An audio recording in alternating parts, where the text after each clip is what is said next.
जब मन के इरादे ठोस और मजबूत हो तो कठिन परिस्थितियां भी कुछ बिगाड़ नहीं पाती। ऐसे ही कहानी डॉक्टर भीमराव अंबेडकर के साथ हुआ था, जिनका कल के दिन 14 अप्रैल को जयंती मनाई जानी है। 1891 को एक गरीब महार परिवार में जन्म लिए डॉक्टर अंबेडकर साहब समाज में, भारतीय समाज में किस हद तक उनको परेशानियां नहीं झेलनी पड़ी। बचपन में ही उनकी मां का देहांत हो गया और इसके बाद पिता के आशीर्वाद से, मेहनत के बदौलत बहुत आगे तक निकले भी। और कई तरह के सामाजिक बुराइयां, छुआछूत आदि से इतना इनको घृणित दृष्टिकोण से देखा जाता था कि ये बेचारे परेशान होने के बावजूद भी फिर भी अपना जो मतलब व्यू था, जो मन में इच्छाएं थी, जो संकल्प था, उसको छोड़ा नहीं। तो एक दृढ़ संकल्प इन्हें बहुत आगे तक, बहुत ऊंचाइयों तक ले जाने का कार्य किया।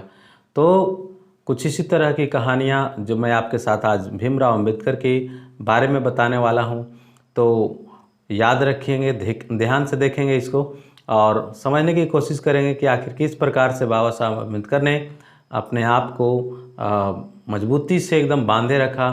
और न सिर्फ भारतवर्ष में ही पढ़ा, बल्कि वे इंग्लैंड भी गए और एक अच्छे से शिक्षा को ग्रहण किया और एक ऐसे शिक्षित पर्सन, एक ऐसे नॉलेज वाले व्यक्ति बने जो शायद भारतवर्ष में ना तो कोई था, ना कोई है और ना कोई हो पाएगा। इतने विपरीत परिस्थितियों के बावजूद भी वो झुके नहीं। और उनका एक कथन भी देखिए, जो झुक सकता है वो झुका भी सकता है। ये बहुत ही लाजवाब कथन है। जो झुक सकता है वो झुकाने की भी ताकत रख सकता है। ये डॉक्टर भीमराव अंबेडकर की कोटेशन है। और एक लिखा है, एक सफल क्रांति के लिए सिर्फ असंतोष का होना पर्याप्त नहीं, इसकी आवश्यकता है वो है न्याय एवं राजनीतिक और सामाजिक अधिकारों की गहरी आस्था का। तो बने रहिए वीडियो के साथ। मैं इनके बारे में ब्रीफ इंट्रोडक्शन देने वाला हूँ। बहुत अच्छा इनके बारे में मेरे पास एक कंटेंट्स है जो आप देखेंगे तो बड़ा ही आपको रोचक लगेगा, अच्छा लगेगा। ये उनके द्वारा लिखा हुआ पुस्तक है the problem of the rupees. इसी पुस्तक पर बेस को लेकर के हमारे देश में आरबीआई का, रिजर्व बैंक ऑफ इंडिया का गठन 1935 ईस्वी में किया गया था। अर्थात जो the problem of the rupee, जो पुस्तक भीमराव अंबेडकर ने लिखी, उसी पुस्तक को लेकर के क्या बोलते हैं, आरबीआई का गठन किया गया, जो आज हमारे पूरे देश में बैंकिंग सेक्टर को या पूरी अर्थव्यवस्था को संभाले हुए। तो आइए हम विशेष रूप से इनके बारे में और भी जानें ताकि हमें ज्ञान मिले। यह है इनका बचपन का इतिहास। जब वो पढ़ने के लिए शौक़ रखते थे, जब उनको इच्छा थी कि वो पढ़ें, तो किसी प्रकार से उनके पिताजी ने आसपास के विद्यालय के प्रधानाचार्य से बहुत अनुनय विनय करके, प्रार्थना करके कोशिश किया कि उनका बच्चा भी वहाँ पढ़े। तो चूँकि ये जाति से बहुत निम्न क्वालिटी के थे, अतः मास्टर साहब ने इजाज़त तो दिया, लेकिन कहा कि ये पढ़ेगा, पढ़ने के लिए तो पढ़ेगा, लेकिन क्लास के अंदर नहीं, क्लास के बाहर बैठ कर के पढ़ना पड़ेगा। और यही इनके लिए एक वरदान साबित हुआ। वे क्लास के अंदर नहीं बैठे, वे एकांत में बाहर बैठे और गुरुजी के सामने देखते रहे क्या एक्टिविटीज हो रही है, क्या पढ़ाई जा रहे हैं, और सारी चीज़ों को बहुत ही एकाग्रता के साथ सुनने का प्रयास किए और एक महान व्यक्तित्व हासिल करने के सपने को कंप्लीट किया। तो अब हम आते हैं पूरे इनके रोचक कहानियों को एक साथ देखने की कोशिश करते हैं। तो आइए, भीमराव अंबेडकर, बाबा साहब की जयंती कल है। डॉक्टर भीमराव अंबेडकर बालक भीमराव का प्राथमिक शिक्षण दापोली और सतारा में हुआ। बम्बई के फिंटोन स्कूल से वो जो है वहाँ 1907 में मैट्रिक की परीक्षाएं पास करी, है ना। और इस अवसर पर एक अभिनंदन समारोह आयोजित किया गया और उसमें भेंट स्वरूप शिक्षक श्री कृष्णा जी अर्जुन केलुलकर ने स्वामी जी के पुस्तक और चरित्र उनको प्रदान किया। मतलब बाबा भीमराव अंबेडकर, जिनकी प्राथमिक शिक्षण दापोली में हुआ, सतारा जगह है, बम्बई के एलिफेंटोस स्कूल से जब वो 1907 ईस्वी में, मतलब आज की कहानी नहीं है, आज से लगभग 112 वर्ष पूर्व की कहानी है, जिस समय भारतीय समाज में छुआछूत आदि का बहुत ज़्यादा था, भेदभाव था और उसी समय अंग्रेज़ों का शासन हुआ करता था। ठीक है, तो उस समय भीमराव अंबेडकर जो है से शिक्षा दीक्षा प्राप्त किए। तो अब आगे की बात हम देखते हैं। अमेरिका के कोलंबिया विश्वविद्यालय बीए के बाद एमए के अध्ययन हेतु बड़ौदा नरेश सयाजी गायकवाड़ का पुनः फेलोशिप पाकर, माने जो बड़ौदा के नरेश थे मतलब राजा सयाजी गायकवाड़ का पुनः फेलोशिप वही कहिए कि छात्रवृत्ति, एक तरह से कहिए कि बच्चा पढ़ना चाह रहा था तो लोगों ने उनको सहायता किया या वो राजा जी ने उनको सहायता किया और अमेरिका में कोलंबिया विश्वविद्यालय में दाखिला हुआ, उनका एडमिशन हुआ। मतलब अमेरिका जाकर के भी उन्होंने पढ़ा और एक बेस्ट कॉलेज में जाकर के पढ़ा। चूँकि एक अच्छे स्कॉलर थे, एक अच्छे विद्वान व्यक्ति के रूप में उभर रहे थे, अतः उनका दाखिला वहाँ हो सकता था। सन 1915 में उन्होंने स्नातकोत्तर किया यानी बीए का पढ़ाई कंप्लीट किया और इस हेतु उन्होंने अपना शोध प्राचीन भारत के वाणिज्य लिखा। उसके बाद 1916 में कोलंबिया विश्वविद्यालय अमेरिका से ही उन्होंने पीएचडी की उपाधि प्राप्त की। उनके पीएचडी शोध का विषय था ब्रिटिश भारत में प्रांतीय वित्त का विकेंद्रीकरण।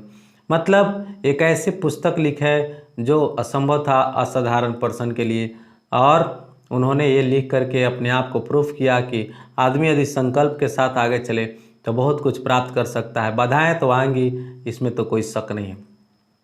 London school of economics and politics science, मतलब वहाँ पर भी जा करके उन्होंने शिक्षा ग्रहण किया।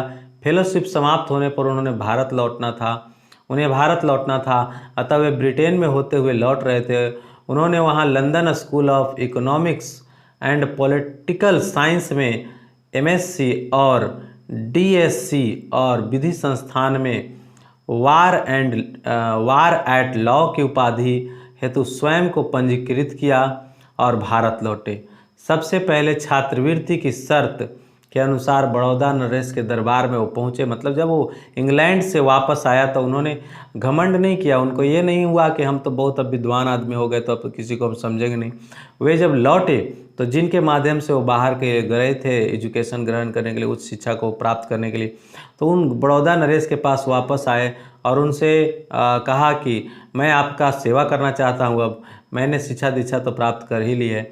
तो उनके ऑर्डर से फिर उनको जो है सो वहाँ पर सैनिक अधिकारी का पद मिला और वहाँ पर कुछ कार्य किए, वित्तीय सलाहकार भी बने वहाँ के लिए, यानी इकोनॉमिक कंडीशन को सुधारने का भी काम इनको मिला। पूरे शहर में उनको किराए पर रहने के लिए कोई तैयार नहीं। क्यों ऐसा? इसलिए कि वे चूँकि एक नीच महार जाति से बिलोंग करते थे और हमारे देश में जो है खास करके हिंदुओं के बीच में ये जो जातीय भेद की जो परंपरा रही है ना प्राचीन काल से, वो बहुत ही खतरनाक है।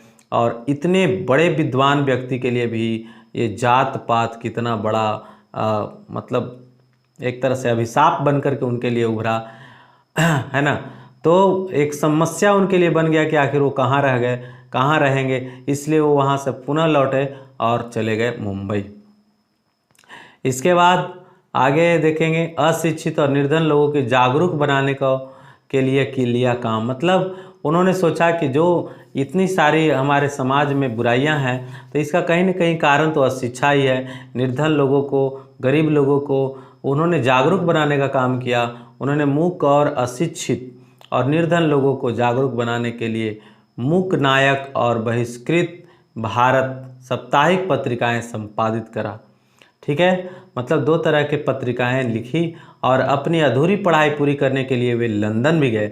जर्मनी जाकर वहां से एमएससी, डीएससी और बैरिस्टर की उपाधियां प्राप्त करी। मतलब ऐसे व्यक्ति जिनके पास डिग्रियों की लाइन लगी थी, 26 डिग्रियां कहा जाता है कि डॉक्टर भीमराव अंबेडकर, बाबा साहेब अंबेडकर को प्राप्त हुआ था। ठीक है, और इसके अलावे उन्होंने उनके एमएससी का शोध विषय साम्राज्य वित्त के प्राप्तीय विकेंद्रीकरण, विश्लेषणात्मक अध्ययन और उनके डीएससी उपाधि, डीएससी विषय रुपये की समस्या, उनका उद्भव और उपाय, भारतीय चलन और बैंकिंग का। मतलब ऐसे ऐसे सेक्टर्स को ऐसे ऐसे विश्लेषण किया कि हमारे देश के लिए इकोनॉमिक कंडीशन जो है से काफ़ी बेहतर होता और इसी पर आधारित हमारा जो देश में बैंकिंग व्यवस्था हुआ या आज भी जो हमारे यहाँ वित्तीय व्यवस्था है वो उसी पर, उन्हीं के सोच पर आधारित है, उन्हीं के अनुसार है। डी लीट की मानद उपाधियों से सम्मानित, उनका मतलब उपाधि पर उपाधित मिलते जा रहा था, जहाँ भी जाते थे वहाँ से उनको उपाधि मिलती थी। खास करके विदेशों में उनसे बहुत लोग प्रभावित थे। पूरा वर्ल्ड जो है से बाबा साहब अम्बेडकर को जानता है, इसलिए जानता है कि वो ज्ञान के माध्यम से अपने आप को पूरे वर्ल्ड को दिखाया था कि अगर ज्ञान है तो सब कुछ है, बाकी कुछ नहीं। फिर उन्होंने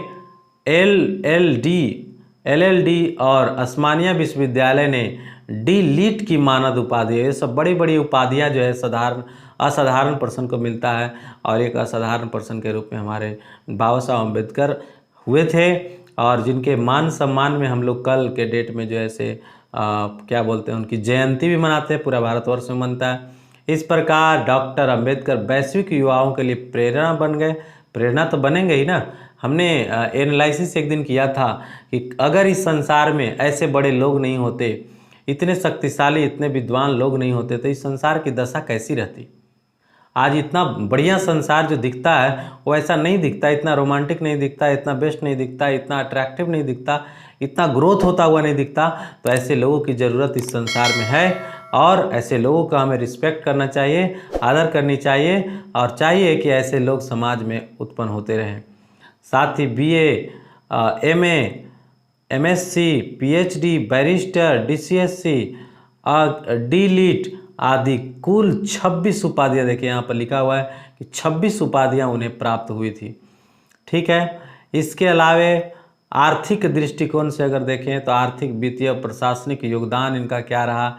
भारत में रिजर्व बैंक ऑफ इंडिया की स्थापना डॉक्टर अंबेडकर द्वारा लिखित शोध ग्रंथ रुपये की समस्या और उसका उद्भव तथा उपाय और भारतीय चलन एवं बैंकिंग का इतिहास ग्रंथों और हिल्टन यंग कमीशन की समझ उनके साक्ष्य आधारित है ना। उनका जो बुक था, कौन बुक था, तो रुपए की समस्या ना, शोध ग्रंथ रुपए की समस्या, और दूसरा भारतीय चलन एवं बैंकिंग का इतिहास ग्रंथों एवं हिल्टन यंग कमीशन के समझ उनकी साक्ष्य के आधार पर RBI का गठन 1935 में हुई, आप पढ़े भी होंगे। उनके दूसरे शोध ग्रंथ ब्रिटिश भारत में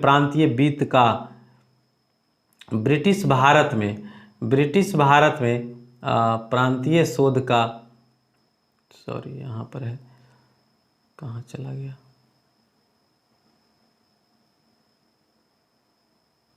हाँ यहीं पे। तो उन्होंने प्रांतीय वित्त का विकास के आधार पर देश में वित्त आयोग की स्थापना किया था, और आज भी वित्त आयोग है ना। कृषि में सहकारी खेतों के द्वारा पैदावार बढ़ाना, सतत विद्युत और जल आपूर्ति के उपाय उन्होंने बताया। औद्योगिक विकास, जल संचयन, सिंचाई, श्रमिक, कृषक उत्पादकता, आय बढ़ाना, सामूहिक सहकारिता, ये सारी चीज़ों पर उन्होंने बल दिया और समाज को एक नया रूप आयाम देने की कोशिश करी।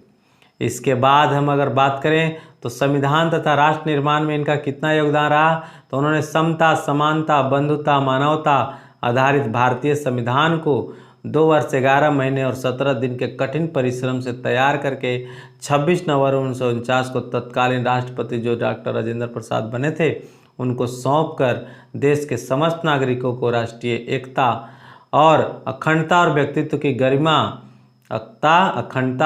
की गरिमा जीवन पद्धति से भारतीय संस्कृति को अभिभूत किया। वर्ष 1951 में महिला सशक्तिकरण, उन्होंने महिलाओं का सशक्तिकरण भी किया। हिंदू संहिता विधेयक पारित करवाने में प्रयास किया। पारित न होने पर स्वतंत्र भारत के प्रथम कानून मंत्री के पद से भी इस्तीफा दे दिया।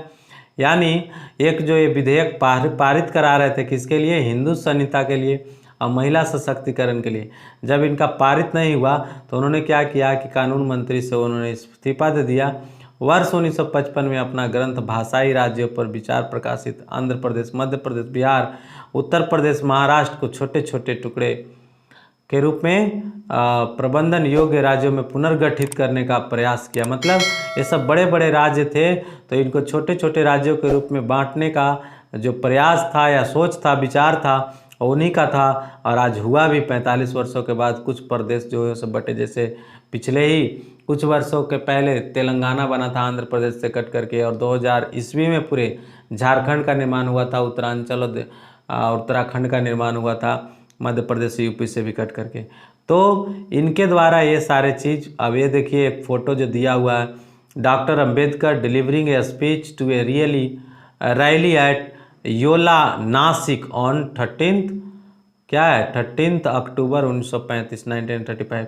मतलब एक भाषण को संबोधित करते हुए एक फ़ोटो था पुरानी, वो उसको मैं दिखाया हूँ। ये जो पुस्तक है ये वही बाबा साहब अम्बेडकर के द्वारा लिखा हुआ है। कहा जाता है कि वो जो भारतीय परंपरागत जो हिंदू का रिवाज था, हिंदुओं के रिवाज से वो अप्रसन्न हो गए थे, चूँकि छुआछूत उनको छोड़ नहीं रही थी। तो उन्होंने अंतिम अवस्था में जो है से बौद्ध धर्म को अपना लिए थे, और फिर बौद्ध धर्म में जा करके उन्होंने वहाँ भी एक पुस्तक लिख डाली, द बुद्धा हिज धम्मा। ये लिखा हुआ किसके द्वारा है? डॉक्टर अंबेडकर जी के द्वारा लिखा हुआ है। ये बचपन का उनका चित्र है, देखिए कितना मासूम सा लगते थे एकदम, और बाद में वो बहुत बड़े व्यक्तित्व का रूप पकड़ लिए। तो ऐसे व्यक्तित्व को सलाम, और हम सभी को कोशिश करना चाहिए कि परिस्थितियाँ चाहे जितनी भी विपरीत क्यों ना हो, कैसी भी कंडीशन हो, उसे कोई मतलब नहीं है। अप एंड डाउन से गुजरना तो सबको पड़ा है, और अप एंड डाउन ही तो हमें ऊपर की ओर ले जाने के लिए प्रेरित करती है। हमारी कमियों को बताने का प्रयास करती है कि अप एंड डाउन आखिर क्यों हो रहा है, क्या कमी रह गई या क्या कमी पहले किया गया था। इन सभी चीज़ों को खुलासा कौन करता है? तो हमारी परिस्थितियाँ ही करती है। तो ये सभी परिस्थितियाँ, कठिन परिस्थितियों से भागिए नहीं, डरिए नहीं, डट कर मुकाबला करिए, और भीमराव अंबेडकर की तरह आगे बढ़ने की भरपूर कोशिश करना चाहिए। तो कल हम सभी एक साथ मिल करके कम से कम उनके जन्म दिवस को याद करेंगे, और ये संकल्प लेंगे कि जिस प्रकार से बाबा साहब अम्बेडकर ने कठिन परिश्रम करके, मेहनत करके, संकल्प लेकर के पूरे भारतवर्ष को सुधारने बनाने का कार्य किया, एक तरह से स्वतंत्र भारत का एक नया न्यू मॉडल तैयार किया, वो थे बाबा साहब अम्बेडकर, जिनका नाम सदियों सदियों तक लिया ही जाएगा, आज भी ली जाती है। एक नीच जाति से बिलोंग करने के बावजूद भी उनके अंदर जो ज्ञान था वो नीच नहीं था, वो बहुत उच्च था, जिनका मान सम्मान पूरे वर्ल्ड में हुआ। तो सिर्फ जाति हमारी उच्च हो इससे कोई मतलब नहीं है, हमारा जो ज्ञान है, हमारी जो बुद्धि है, उसकी महिमा सभी जगह पर है। अतः इस माइंड को बढ़ाने को, माइंड को डेवलप करने के लिए हर बार सोचना है, और अगर ऐसा होता रहा तो हमें आगे बढ़ने से कोई नहीं रोक सकता। धन्यवाद वीडियो को अंत तक देखने के लिए। Thank you.